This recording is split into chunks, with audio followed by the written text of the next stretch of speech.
This is new at 5. The U.S. Census Bureau delivering key data today to Georgia and the rest of the country. It is important info that details where people had been living during the 2020 census, and it gives state politicians the power they need to draw those new political maps. This is going to be a big deal over at the state capitol for the rest of the year.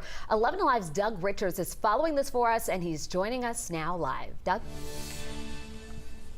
Yes, I'd like to show you North Aiken Drive, which is a quiet residential street in DeKalb County. And what a lot of folks living here may not realize is that it is a dividing line between two congressional districts. The folks living on that side of North Aiken Drive are represented in the 6th District by Lucy McBath, and on this side they are represented in the 4th District of Congress by Congressman Hank Johnson. And this dividing line will be among the many that will be under consideration because of the drop of the new census data today, as well as potentially some machinations later on this year in the state capitol.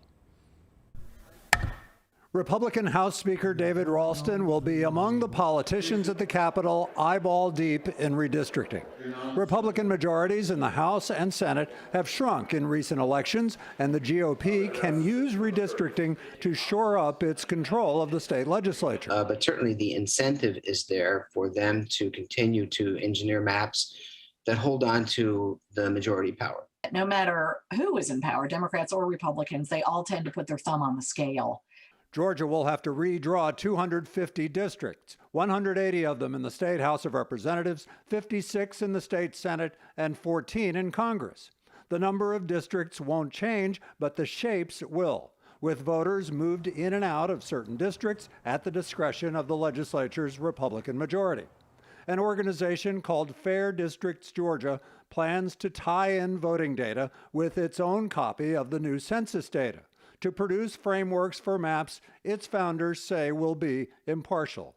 And we can look at the precinct level voting results from the last elections. Then we'll be able to tell, well, exactly what the natural lay of the land really is. Is it going to be a challenge for the Republicans to draw natural-looking maps that allow them to continue to maintain the majorities that they have? Well, it's difficult to speculate on that. Our view is it's incontrovertible that we're a swing state. Now, the question is, how does that swing state status get reflected district by district across the state? So the new census data is expected to show that much of the new growth over the last 10 years has been in metro Atlanta, in its suburbs, like this suburb here, including the 6th congressional district over there, which, by the way, was drawn in 2011 as a Republican district. It is now represented by a Democrat.